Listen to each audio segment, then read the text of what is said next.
Welcome back. You're listening to A Path to Wellness on rhinoonair.com, WSPF-DB.com.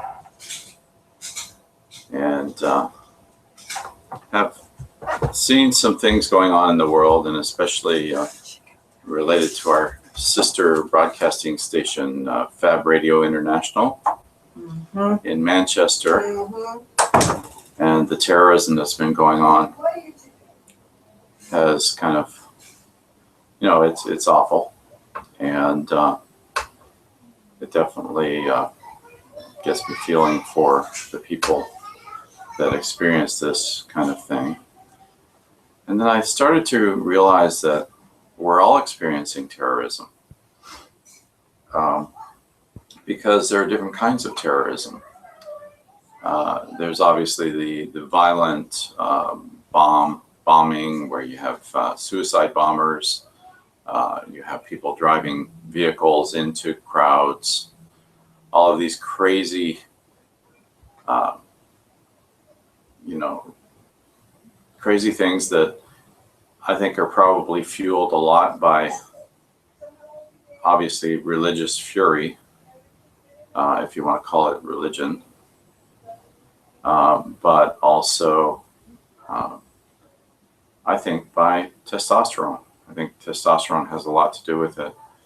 I think, in some of the research I've seen,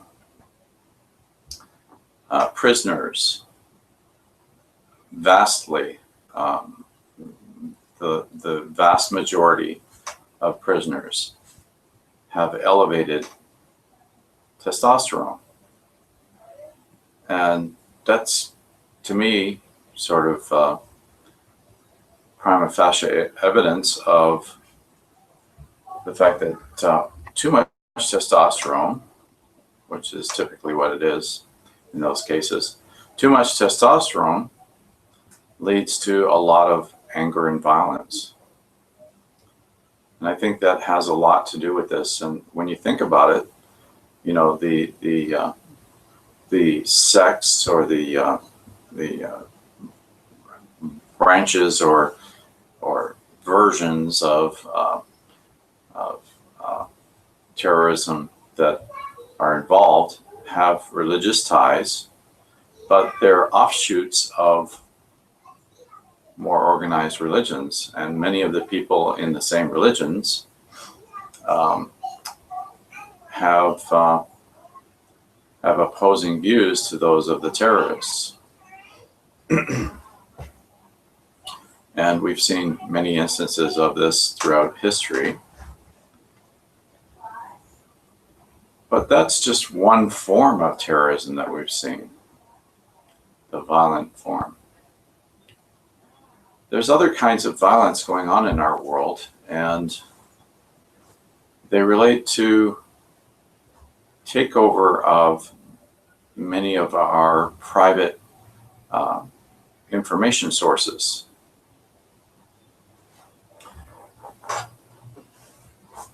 The toll of internet and cyber crime I saw recently, the total, fairly current numbers, is somewhere around $450 billion worth of cybercrime.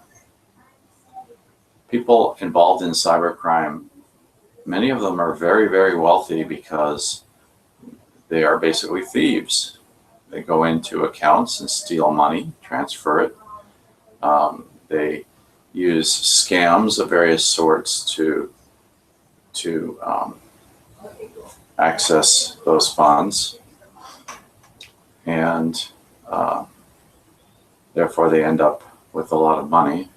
And some of them do get caught, but a lot of them don't.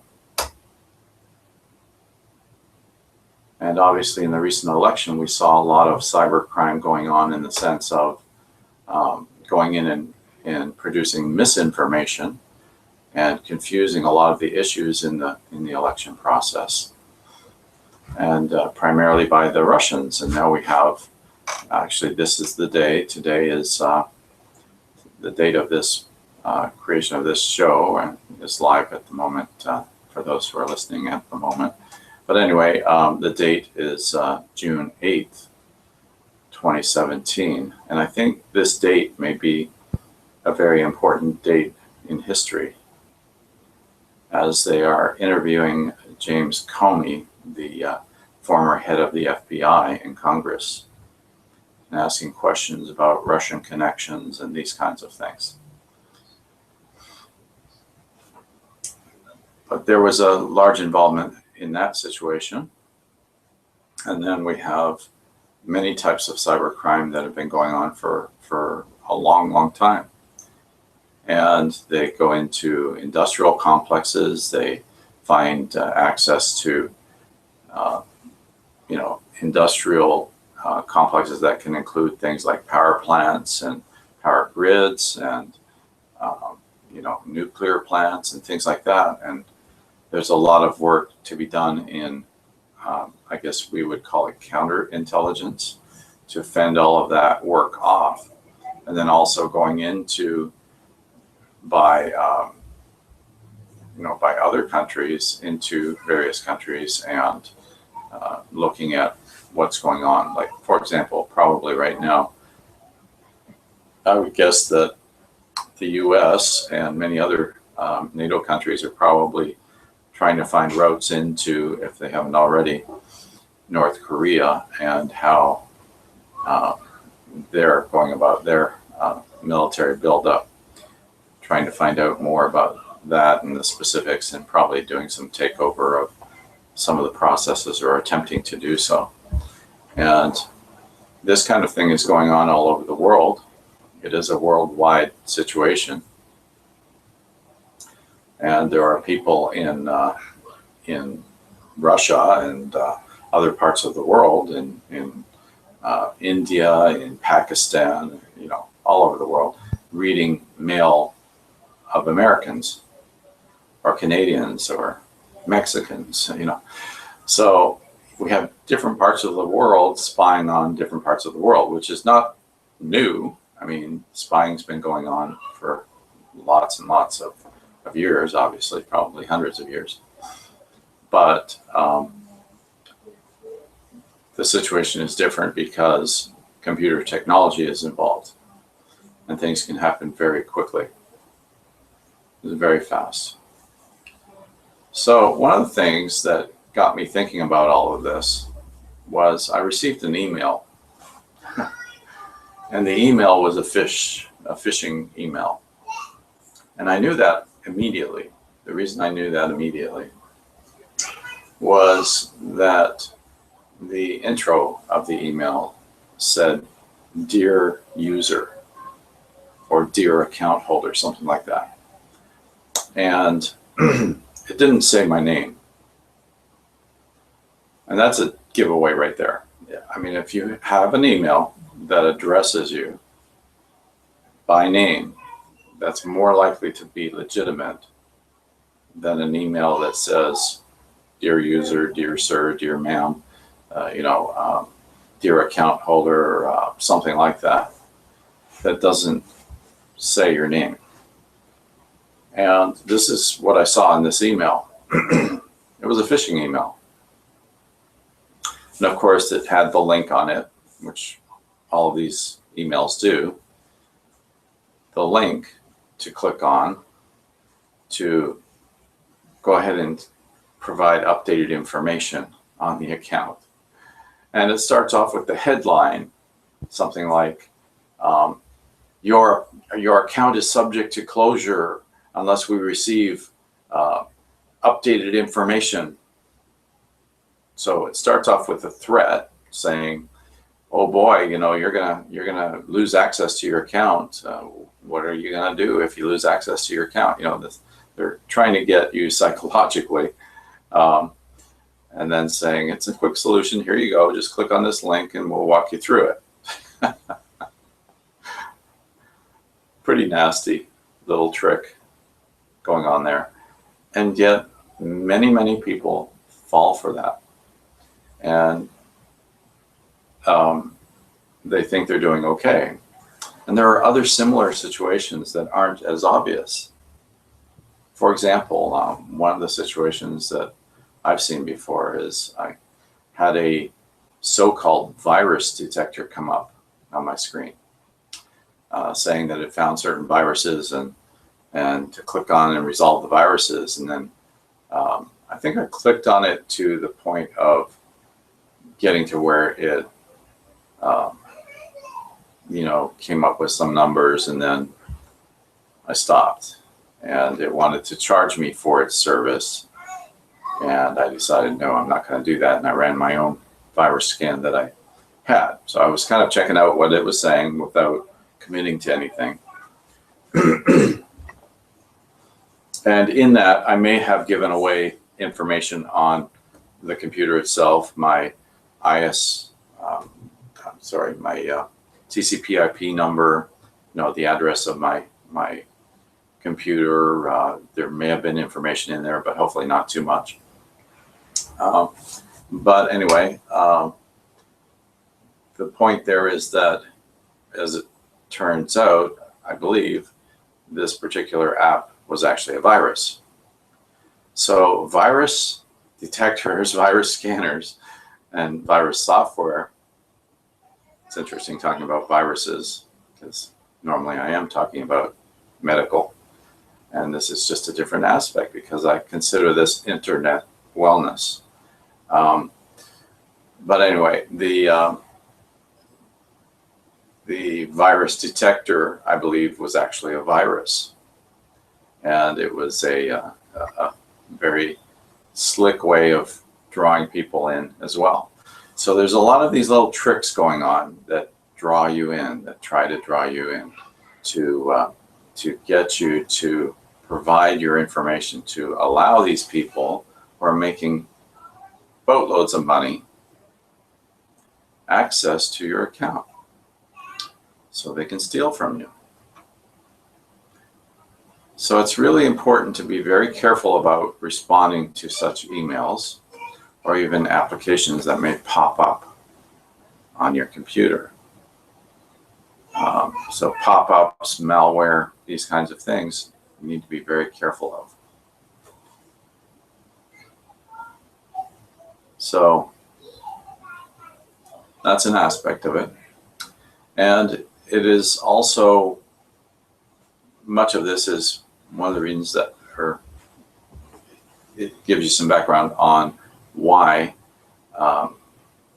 our site, our website, aptw.net, short for A Path to Wellness, aptw.net, is set up so that when you go into the site, and if there's something that I've prescribed that can be helpful to you, it's most of those types of things, if not all, I believe all, are under RX Nutrition, because I'm prescribing that particular thing to you. And it's going to be a whole range of selectable items that will be involved, but they're all in a format, and a secure format, such that information that you enter in is secure. So you want to watch for things like that as well. For example, if you're going to an internet site and it asks for money or asks for a credit card, look up at the top of the screen, look for a lock sign, like a little lock symbol, and look for HTTPS. So if you look all the way to the left of the URL, you will see something normally, commonly you will see HTTP : / and then the website address. If it just says HTTP : / and it's asking for financial information or credit card information or something like that, don't do it, because that is not a secure site. And hackers can get in there and get that information very easily. So you want to be watching for HTTPS. which means it's using secure sockets layer. It's a more secure format that protects your information. So now, what does all this have to do with wellness? Well, obviously, if you are being exposed to these kinds of what I consider terrorist attacks, which many of them are terrorist attacks. In fact, that's probably part of how terrorists are getting their funding, is by stealing through cyber attacks. But if you're exposed to those kinds of things, it can certainly be stressful. It can be harmful to you physically, physiologically. These kinds of stressors are pretty extreme, especially if somebody's stealing money from you.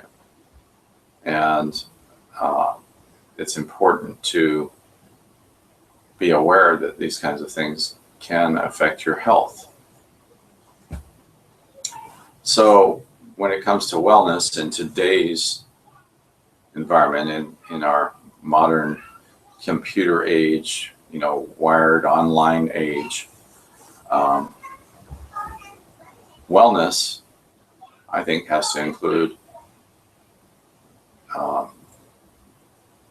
financial wellness, but not just financial, but tracking the kinds of effects that these kinds of situations may have on you as an individual. So taking care of that, protecting yourself from those strains and stressors in your life can help your state of wellness. We all want to be in a calm, relaxed state, or at least it can be understood that that kind of state is one of wellness and health generally. And by protecting ourselves from these kinds of cyber attacks, or intrusions, phishing scams, etc. Trojan horses are another one, where they disguise something. A virus is hidden inside some application that's disguising the fact that it has a virus. And so there are many forms of these kinds of things. But we need to be careful nowadays because they are so rampant. And it's hard to be well from the state of mind point of view, these kinds of situations going on. And they may happen more and more. In fact, probably the rate of them is going to be on the rise, if anything. So we want to protect ourselves against those kinds of things. And both our financial and physiological well-being and even psychological well-being may be at risk if we're not protecting ourselves in those areas.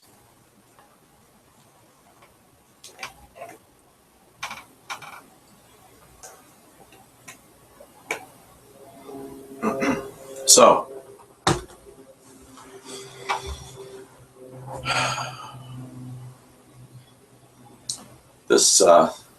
this area of the relationship of terror to testosterone is kind of an interesting one.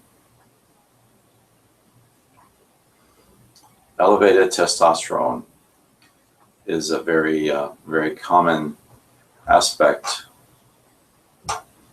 of the profile of prison inmates, and particularly violent prison inmates. So, lots of guys are focused on building testosterone, and it's a great thing in terms of health of a male, in terms of muscle growth, muscle maintenance, and it's actually very important to your heart, and this is for everyone. Testosterone is an important hormone for your heart, and yes, women do have testosterone, just like men do have estrogen. It's just that in men, the amount of estrogen typically is much lower, and in women, the amount of estrogen is higher and the amount of testosterone is lower. So we have a flip there of testosterone and estrogen between men and women. And obviously it's an important thing to look at, and perhaps we could come up with ways of tracking hormonal levels that might be influencing these kinds of behaviors, in addition to the quote-unquote religious fervor that is created by certain sects that are bent on destroying a certain point of view or a certain way of life. And we want to think about, I think there are many possible routes to addressing these issues. And we may have to think outside the box to get there. The hackers, the cyber criminals, the terrorists have many things in common. And there is a lot of effort on their part to destroy some of the things we take for granted. We are vulnerable in many of these areas, and we have to protect ourselves in those areas, including just computer work, anything we're doing on the computer, including, as I mentioned, in industrial circumstances, we have processes that are being controlled by computers. And, if they are wired or hooked up to the internet, they certainly can be potentially accessed, even though they may have firewalls and so on. Cyber criminals have ways of getting past those protections. Beep, beep, beep, beep, beep, beep, beep, beep. Straight news, hot on the news. Okay. Just now we got this from our counterpart in Fab Radio International. Oh, okay.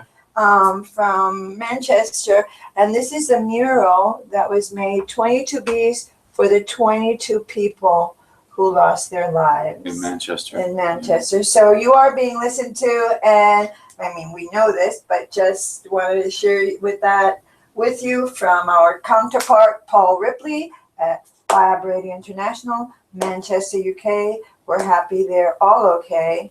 However, Yeah. There was another attack after the Manchester one, right? yeah, London. In London, yeah. Yeah, on something different note, but Another one in Paris. But it's ignorant people too, There was one in Tehran, was it? I have no idea, but it makes somewhere me in Iran. wonder how much of it is really connected to, and how much is just stupid people that decided right this moment to, today I'm making a stand for this, you know what I mean, and do this stupidity. Well, anyway, I think they tend to draw people who are sort of in a lost state, don't really have a cause to live for, or maybe are lacking in something to live for. And they can recruit those kinds of people. They probably use psychological warfare as well. Yeah. I am going to leave you with all your wonderful audience. I just needed to come in as your producer. Are you, and if you need a break, I mean, this may be a good time to take. Yeah, let's go ahead and take a little break. So for all your YouTube fans, let them know that. Let's take a little break. Alrighty. Let me just fix this here.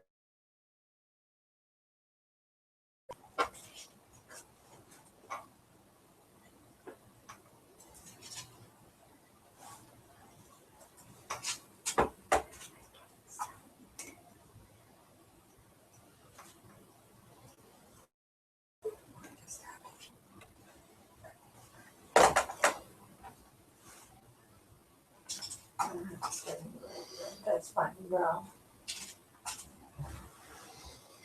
I just wanted to. Don't say anything.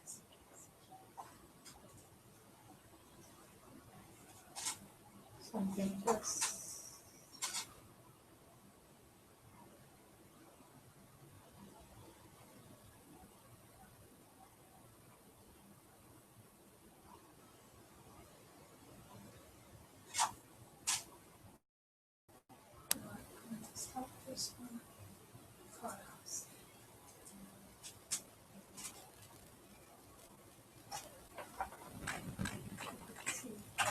Today's date, 06.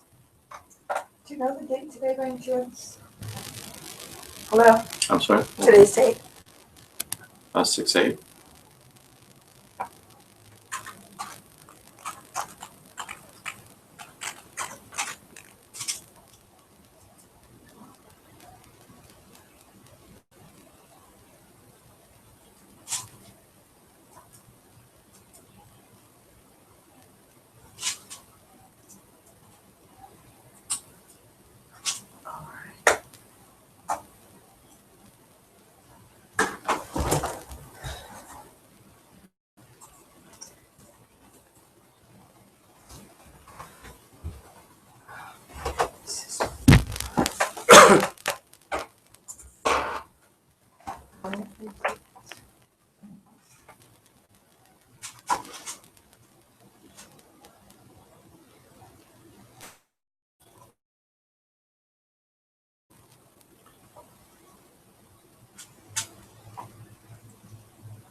Just when Paul Ripley went on to continue to listen to you, went on break.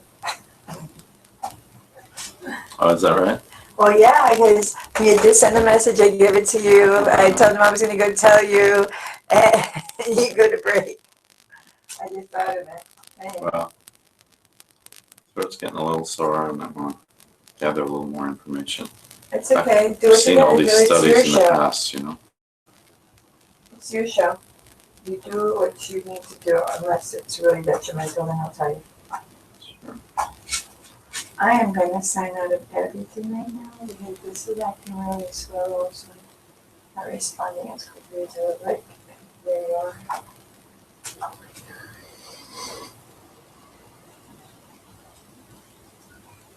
It's broadcasting, not stop.